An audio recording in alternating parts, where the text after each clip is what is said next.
This comes on the back of a press conference earlier this week where President Moon pledged to make better progress on economic issues this year. We'll have more on that meeting later in today's programme. But first, we start with the latest headlines with Devin Whiting at the News Centre. Devin? Jong-un, U.S. President Donald Trump had a letter delivered over the weekend to North Korean leader Kim Jong-un. CNN reported Tuesday, citing a source familiar with the denuclearization process, that the letter was flown all the way to Pyongyang and delivered by hand. The source also said that North Korea's point man on nuclear negotiations, Kim Yong-chol, could visit Washington as soon as this week to finalize details of the two leaders' upcoming summit. There are growing expectations that the second Kim-Trump summit will happen in February or March. A rare meeting on Monday between Seoul and Tokyo to discuss a disputed encounter between a South Korean warship and a Japanese maritime patrol aircraft. It ended with no agreements, both sides sticking to their account of what happened last month on the East Sea. But they're working to schedule another meeting.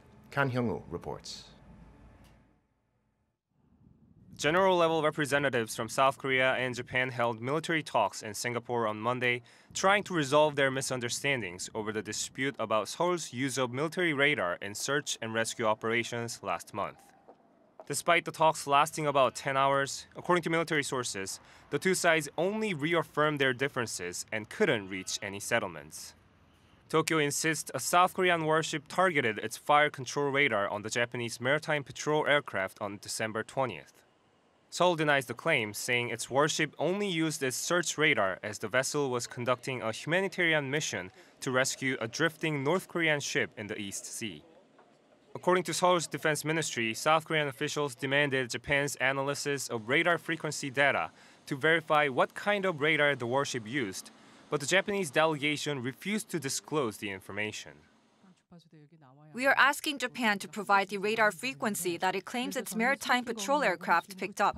That data could be the smoking gun in this case. If Tokyo gives us the information, we can then confirm whether the Japanese patrol aircraft actually received a radar signal from our warship.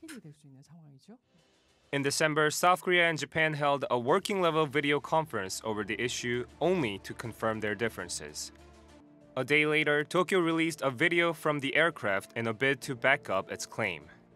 Seoul expressed deep concern and regret over the video and later came back with its own footage shot from the warship, demanding an apology from Japan for flying toward the ship at a low altitude and in a threatening manner.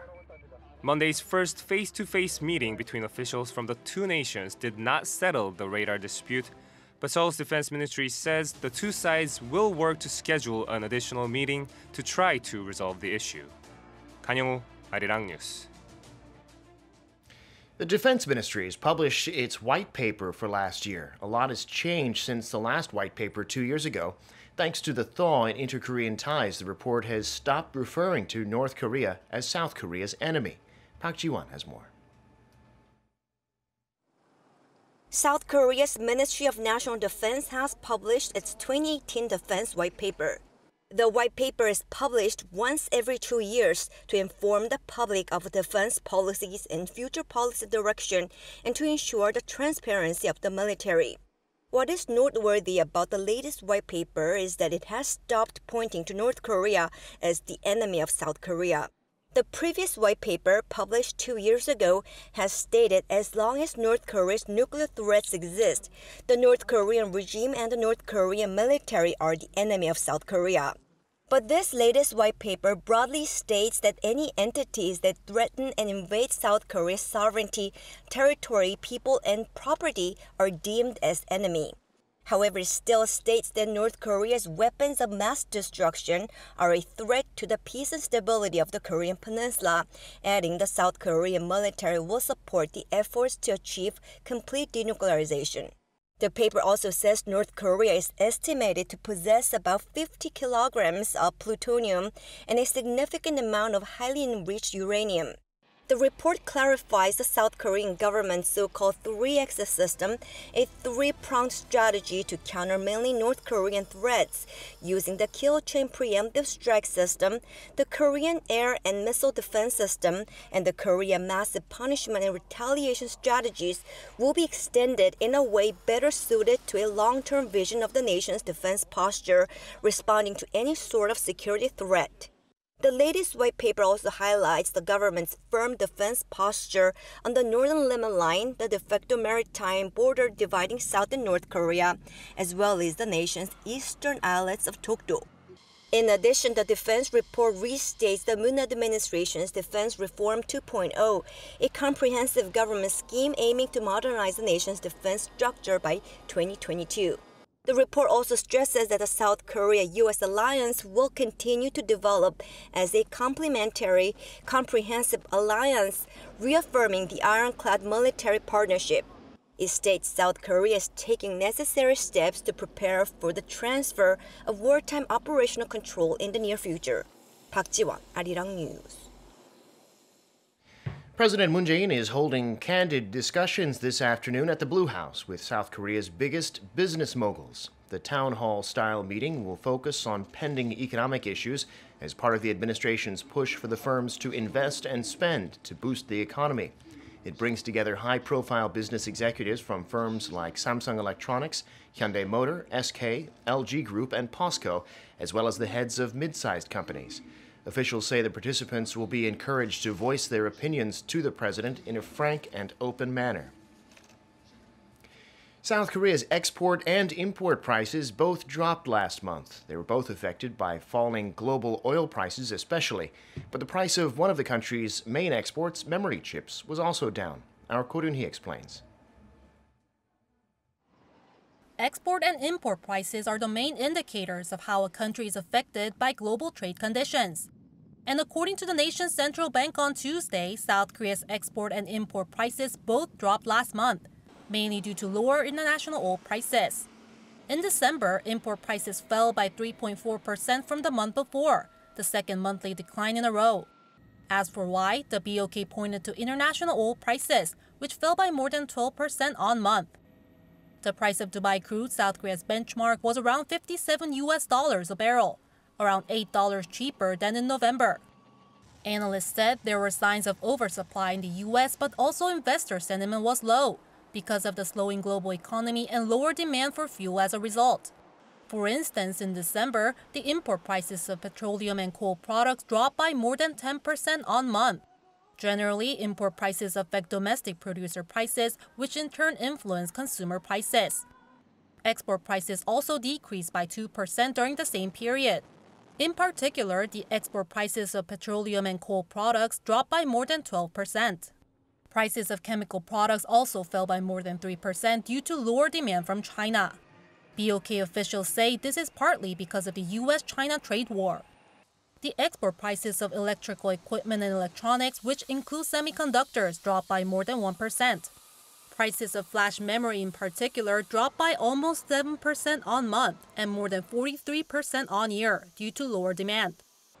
For the whole of 2018, however, export prices were the same as the year before and import prices were up more than 6%.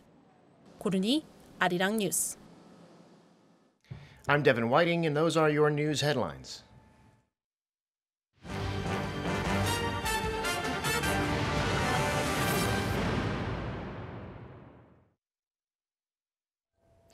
President Moon Jae-in met with the heads of South Korea's top conglomerates today in a semi-informal meeting at the Blue House. The aim was to discuss how best to work together and is part of the president's New Year drive to tackle economic concerns that have grown increasingly over the past year. Now, to further explore the significance of this meeting, we have with us Professor Yang Jun-seok, a professor of economics at the Catholic University of Korea, as well as our chief Blue House correspondent Shin Se-min, to walk us through the president's thinking. It's good to have you both on the show today. Happy to be here. So let me start with you, Se-min. So it's not every day that President Moon sits down with South Korea's biggest business leaders all in one room like this. I mean, how rare an occasion is this, and how significant is it? I mean, this is no ordinary meeting between the president and the business leaders. And if you remember from the previous administration, because of what we had seen with the former, now jailed President Park Geun-hye, this Moon Jae-in administration had been keeping himself away from getting too close with the business executives. But today's meeting is the second of its kind after he had held one with the leaders of the businesses back in 2017. And another this year, which is with the small and mid-sized businesses and venture firms. And since the turn of the year, we had seen President Moon showing efforts to get the country's businesses more involved in working to get the business moved and to make some more real economic results this year. And as I've mentioned earlier, back in 2017, some 15 business executives and President Moon had met together for a cup of beer and talk about some of the economics that they are going into. And during that meeting, the president had also relayed the message of corporate reform, something that a lot of the business executives weren't so happy about. So among the guest list that are attending today, I think the perhaps most significant is the Samsung chairman, Lee Jae-yong, and also there's some others as well, like Lotte, Shin Dong-bin. What's interesting is, though, both have been jailed and received suspended sentences over the various charges, such as bribery, embezzlement and corruption. However, what's noticeable as well is that other conglomerates who have similar kind of histories have not been invited, such as the Hanjin Group chairman, Jo Yang-ho, and the Buyong Group, Jong-un. How come they were invited and some others weren't invited today?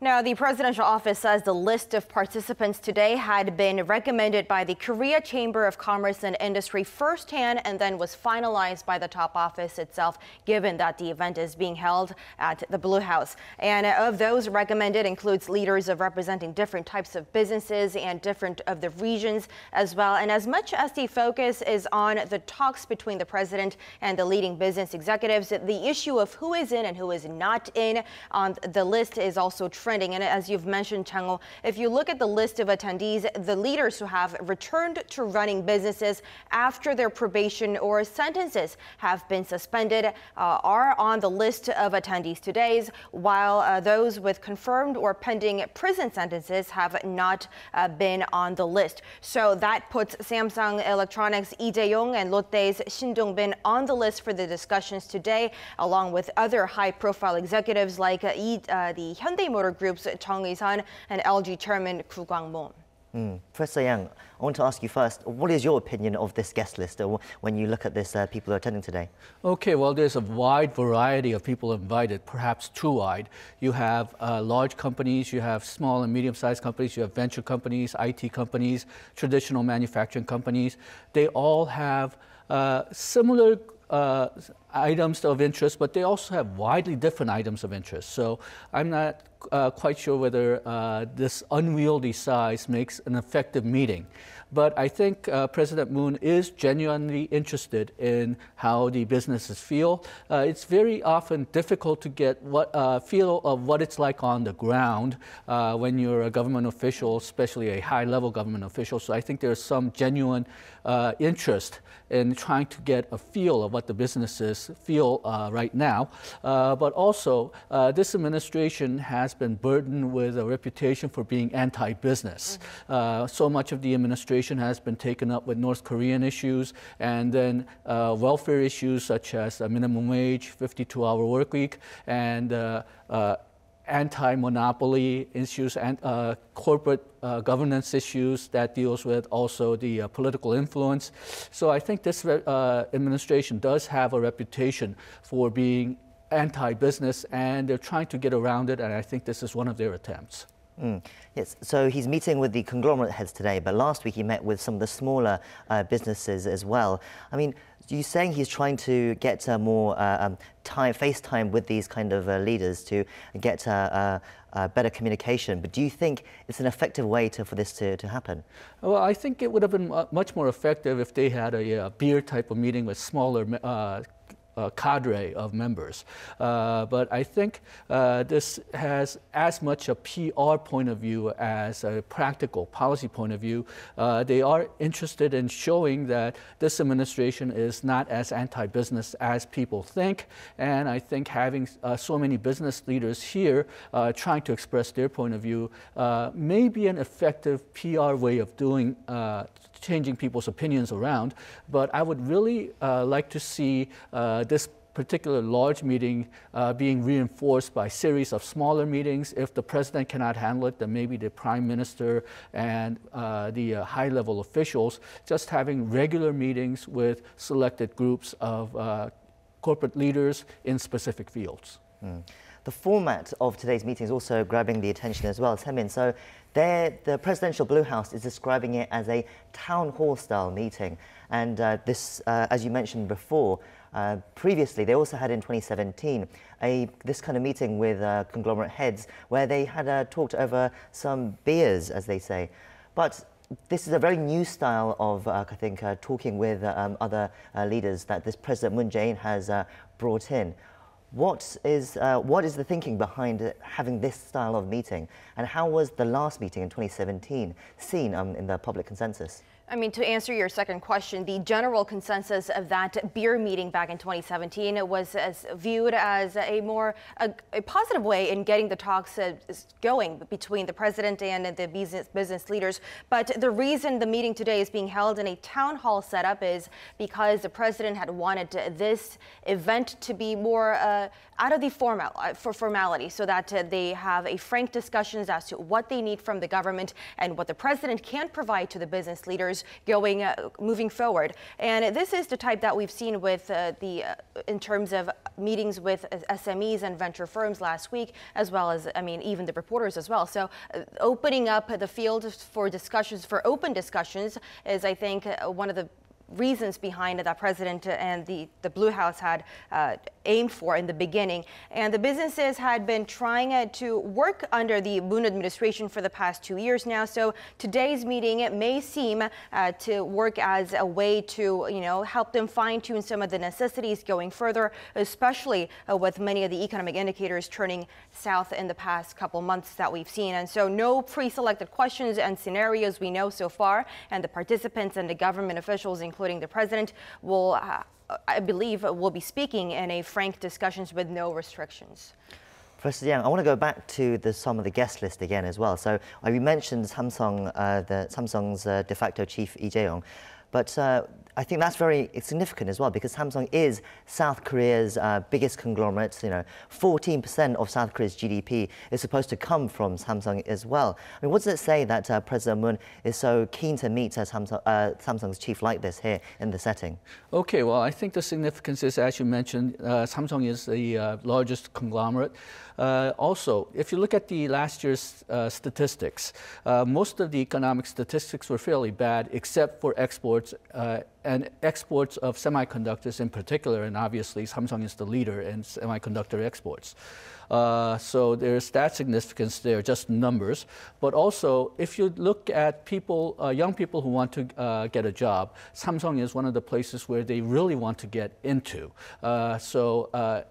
Any type of changes in Samsung's policy, employment, exports, production, is going to be taken as a signal, I think, by other companies and other global players as well. So because Samsung is not only a big player in Korea, but also globally in a lot of industries, I think if the president can convince Samsung to change some of their direction, then it may be taken as a signal that Korea's economy is very hopeful and it has a bright future.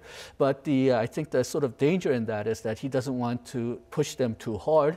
Samsung also doesn't want to take advice blindly because, well, first of all, they have a lot of stockholders that they're responsible to, Samsung. And then there's this whole problem of how much influence should corporations have over the businesses, corporations should have over politics, and politics should have over businesses.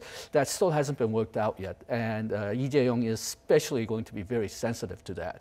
But I think that's because Samsung is so big that you cannot really ignore them. you've gone over some of the points that President Moon Jae-in is perhaps concerned about. But Taemin, more specifically as well, I mean, last week he gave this New Year's press conference where he really emphasized the economic issues that they want to tackle this year. I mean, what do you think, what's the message that he's going to be talking with these conglomerate heads today about?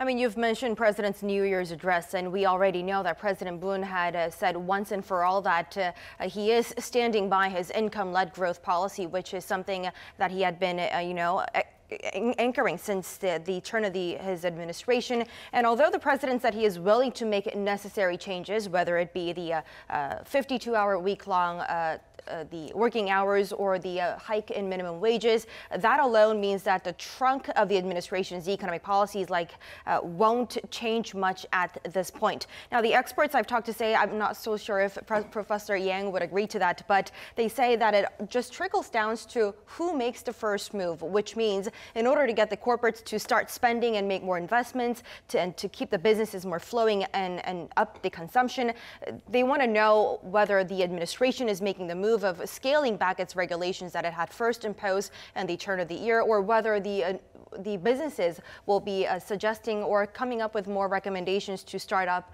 the businesses going. But the country's big firms are looking to see if the Moon administration is willing to scale back the policies, whether it be the higher corporate tax rates and whatnot. And whereas the president is sticking to his vows to fight inequality and create jobs, is wanting the country's movers and shakers to make more investments as a means to boost the country's consumption. Okay, well, I think the Moon administration is sort of stuck between a rock and a hard place. They've put so much into some of the income-led policies, minimum wage, 52-hour work week, that I'm not sure if they're in a position to back off too much. I think this was shown at the beginning of the year when they tried to put concrete regulations in the 52-hour work week regulations when they said that they had to include paid holidays when they're calculating minimum wage, which a lot of businesses didn't like, and a lot of businesses argued that nobody really sought out their opinions. I think at least in terms of minimum wage and 52-hour work week for this year, because they've already made these decisions, they're not in a political situation right now to walk it back. But I think the businesses will push for a lot of regulatory reform because, well, the government has signaled that they're open to it. They weren't necessarily open too much to it in 2017, but from about 2018 onwards, when they saw the economy was not doing well, and there was so much pressure from academia and business that Korea needs to raise its productivity, and one of the ways to do that is through regulatory reform, or regulatory innovation as they call it, that they needed to do something about it, so they passed laws on regulatory sandbox last year, and they're passing some laws on selected industries which allow more freedom from regulations, which will come in online this year. So I think the Chamber of Commerce, which is very interested in that area, will push for that. They may also push for not necessarily walking back on minimum wage and 52-hour work week for this year, but for future. They're talking about designing a new system to determine the minimum wage, and businesses obviously want to have more input into that. So maybe not minimum wage for this year, but for the future, I think that may be their goal. Well, aren't they isn't President Moon Jae-in under an enormous amount of pressure to make more significant steps? Because, I mean, even the other day, there's the Korea Development Institute released a report saying the South Korean economy will continue to slow down, I mean, this year. I mean, it's facing the toughest time since the last financial crisis. Looking at the Korean Development Institute report, I was hit really by, there's not really that many very good variables, optimistic variables this year. The government Ministry of Strategy and Economy's Green Book report had slightly fewer slightly more optimistic variables, but still, most of the variables are looking very bad for Korea right now. Consumption isn't growing very much. The number of jobs created was a lot less than government had hoped for. The international situation is getting worse, so Korean exports will probably be down this year. There's a lot of concerns, and I think this is forcing the government to re-examine their economic policies more than they would have if the economy had been going better. But still, because they made some commitment to welfare policies and equality policies, that I think they're in a really hard position to back down. Well, it's been a fascinating discussion, but we'll have to end it there. Semin, Professor Yang, thank you for coming in today. Thank you. Thank you. And that's where we'll wrap things up. I'll be back same time tomorrow with more in-depth talk on the day's top stories. In the meantime, thank you for watching, and hope you can join us again next time. Goodbye.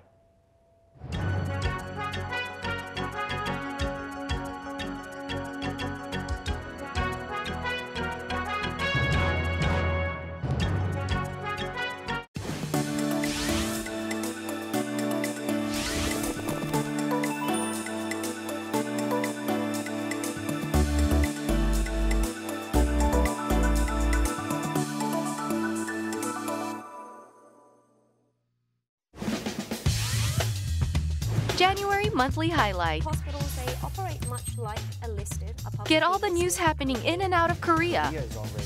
Foreign correspondents bring in different journalists from all over the world to sit down and discuss the most